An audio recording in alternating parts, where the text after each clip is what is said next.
வணக்கம் and welcome to cinema matrix. இந்த வீடியோவில் எதை பற்றி பார்க்க போகிறோம் அப்படின்னா, இந்த வாரம் எலிமினேஷன் ப்ராசஸ் எப்படி நடந்தது அப்படின்றத டீட்டெயிலாக இந்த வீடியோவில் பார்த்தலாம். அதுக்கு முன்னாடி நம்மளோட சேனல் நீங்கள் சப்ஸ்கிரைப் பண்ணாமீங்கன்னா சப்ஸ்கிரைப் பண்ணி சப்போர்ட் பண்ணுங்கள். விஜய் சேதுபதி சார் வந்து இந்த வாரம் நாமினேஷன் லிஸ்ட்டில் இருந்து சேவ் பண்ணப்படாத பிளேயர்ஸ் 4 பேரை வந்து உட்கார சொல்கிறாரு.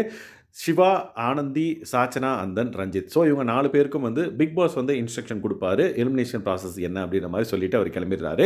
அதுக்கப்புறம் வந்து பார்த்திங்க அப்படின்னா இந்த 4 பேரையும் வந்து ஒரு ஆக்டிவிட்டி ஏரியாவுக்கு வந்து வர சொல்கிறாங்க. ஸோ அங்கே வந்து பார்த்திங்க அப்படின்னா ஒரு டாஸ்க் வந்து அவங்களுக்கு இருக்குது. அதை பேஸ் பண்ணி தான் வந்து பார்த்திங்க அப்படின்னா அவங்க வந்து யார் எலிமினேட் ஆக போகிறாங்க அப்படின்றது தெரிய வரும் அப்படின்ற மாதிரி.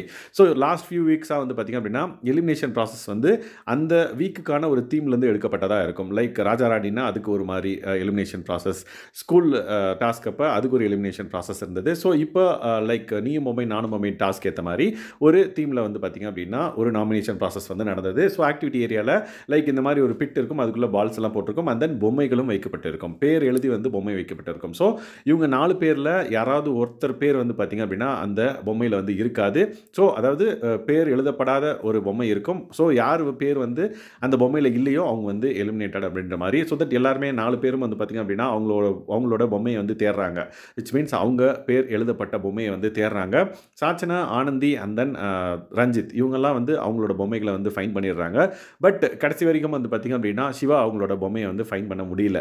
ஸோ அவர் வந்து ஃபுல்லாக சர்ச் பண்ணுறாரு, எல்லா இடத்துலையும் வந்து சர்ச் பண்ணுறாரு. அவர் பேர் எழுதப்பட்ட பொம்மை வந்து பார்த்திங்க அப்படின்னா கிடைக்கல. கடைசியாக வந்து பார்த்திங்க அப்படின்னா அவர் தான் வந்து எலிமினேட் பண்ணப்பட்டார் அப்படின்ற மாதிரி பிக் பாஸ் வந்து அனௌன்ஸ் பண்ணுறாரு. அதுக்கப்புறம் அவர் வந்து பாய் சொல்லிட்டு கிளம்புறாரு.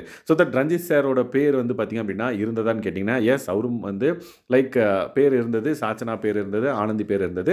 பட் சிவா பேர் மட்டும் போட்ட பொம்மை வந்து அந்த பிட்டுக்குள்ளே இல்லை அப்படின்றதுனால சிவா வந்து எலிமினேட் பண்ணப்பட்டார். ஸோ இது வந்து ஒரு ஃபேர் எலிமினேஷன் தான் அப்படின்ற மாதிரி நீங்கள் ஃபீல் பண்ணீங்க அப்படின்னா மறக்காம இந்த வீடியோக்கு கமெண்ட் பண்ணுங்கள். ஸோ ரஞ்சித் சார் வந்து சேவ் பண்ணப்பட்டது எந்த அளவுக்கு ஃபேர் அப்படின்றதையும் மறக்காம இந்த வீடியோக்கு கமெண்ட் பண்ணுங்கள். இன்கேஸ் டபுள் எவிக்ஷனாக இருந்துச்சு அப்படின்னா கண்டிப்பாக ரஞ்சித் சார் வந்து வெளியே போகிறதுக்கான ஒரு டிசர்வ் கண்டஸ்டன்ட் அப்படின்னே சொல்லலாம். ஸோ சிவா ப்ரோ எலிமினேட் ஆனதை பற்றி நீங்கள் என்ன நினைக்கிறீங்க அப்படின்றத மறக்காம இந்த வீடியோக்கு கமெண்ட் பண்ணுங்கள். ஸோ இந்த வாரம் எலிமினேஷன் ப்ராசஸ் வந்து பார்த்தீங்கன்னா இந்த மாதிரி தான் நடந்தது. ஸோ இந்த மாதிரியான பிக் பாஸ் அப்டேட்ஸை நீங்கள் தெரிஞ்சுக்கணும் அப்படின்னா நம்மளோட சேனலை சப்ஸ்கிரைப் பண்ணாமீங்கன்னா சப்ஸ்கிரைப் பண்ணி சப்போர்ட் பண்ணுங்கள். Thanks guys, by.